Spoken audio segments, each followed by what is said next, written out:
Sim, o professor hoje em dia, ele não é tratado como deveria ser. O professor hoje em dia é jogado para onde os administradores querem.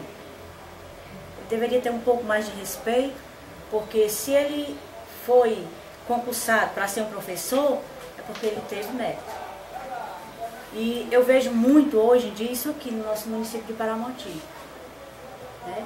Essa parte de humanizar, né? De ser tratado como ser humano. E vejo também essas escolas dos municípios fechadas, onde os alunos, as crianças, vêm nesses carros, se acordam muito cedo, né? E muitos deles sem tomar um café da manhã necessário, né?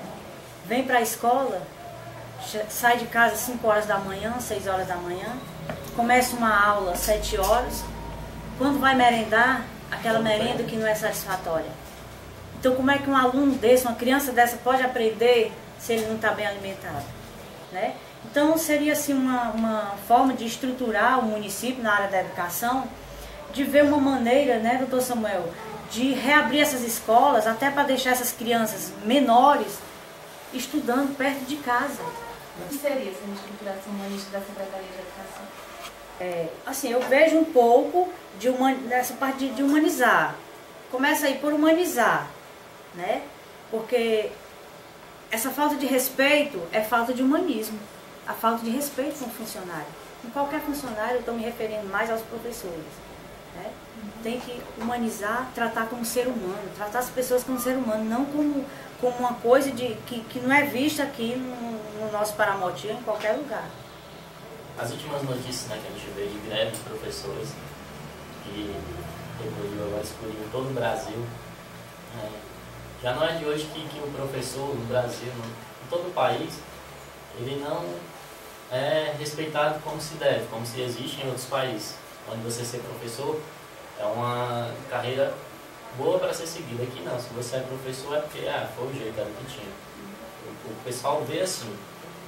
Então, essas greves foram por professores que estavam buscando melhores salários, estruturação do plano de carreira e uma redução da carga horária. Eu fiquei meio assim inflamado por essa ampliação da carga horária do professor. Então, queria que alguém me explicasse. Como seria essa ampliação da carga horária? Por exemplo, o professor hoje em dia aqui no nosso município, ele trabalha aos sábados, planejamento. Tem como haver essa reformulação? Tem. Né? Ele trabalhar na semana, o aluno não perde nada com isso. Só quem ganha é todo mundo. O professor ganha, o aluno ganha, todo mundo ganha com isso. Não perde nada. Agora, se existe esse trabalho de sábado, que é o planejamento, não tem uma remuneração. Não existe remuneração. O professor está lá trabalhando aos sábados gratuitamente. Então essa ampliação da carga horária seria mediante um aumento na remuneração? Na verdade, aí não seria nem uma ampliação só da carga horária, e da remuneração, com certeza, né? A maioria dos professores lucram aqui com 2 tetos, né? Isso é uma ampliação da sua carga horária. Mas com a sua devida recompensa, né? Esse é o segundo teto, né? Se a pessoa tem capacidade, tanta capacidade de trabalho, se tem condição, se existe no mercado de trabalho aqui, no caso aí da educação, condição para isso, por que não? Porque todo mundo quer crescer, né?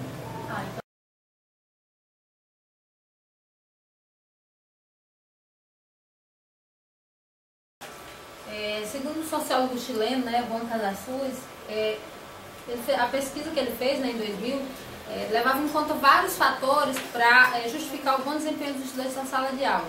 E o fator que mais pontuou na pesquisa foi o clima emocional. Pode ter bons livros, bons professores, a escola pintada, mas se não tiver um clima emocional favorável, o estudante não tem um bom desempenho. Ele tem que se sentir acolhido, bem recebido, e aí passa por todos esses fatores que eu falei. E aí, falando sobre isso, né, nos Estados Unidos, as melhores escolas públicas são administradas pelas comunidades. Os prefeitos fazem convênios com instituições, com organizações das comunidades, né? E depois de 5 anos é feito um teste, uma avaliação para ver como é que está o desempenho sobre isso, né? Em Salvador, a Prefeitura de Salvador entregou ao Projeto Axé a orientação pedagógica de uma escola para tirar crianças da rua. O pessoal do Projeto Axé tem expertise nisso, eles têm habilidade para abordar essa criança, para trazer essa criança a voltar a estudar. E, no caso, a Prefeitura montou a escola com 10 professores, toda a diretoria, e aí o pessoal do projeto passaram essa formação, passaram a dar esse acompanhamento, né? E pensando nisso, né, a gente tem uma sugestão de que seja formado convênios com a Associação de Capoeira, Hip Hop, no caso a gente, né, para que a gente pudesse apoiar essas escolas, né, para que o estudante conseguisse se sentir bem nessas escolas, se sentir, como a gente falou aqui, participando de práticas de esporte, de cultura, né, participando, no caso aqui, a nossa metodologia é o estudo em grupo, né, a gente não tem professor.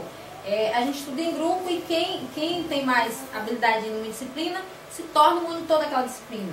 Então, essa aprendizagem cooperativa, ela tem vários fatores. A aprendizagem cooperativa é sistematizada há 40 anos pelos irmãos Johnson nos Estados Unidos, na Universidade de Minnesota, e eles trabalham nessa perspectiva de responsabilização individual.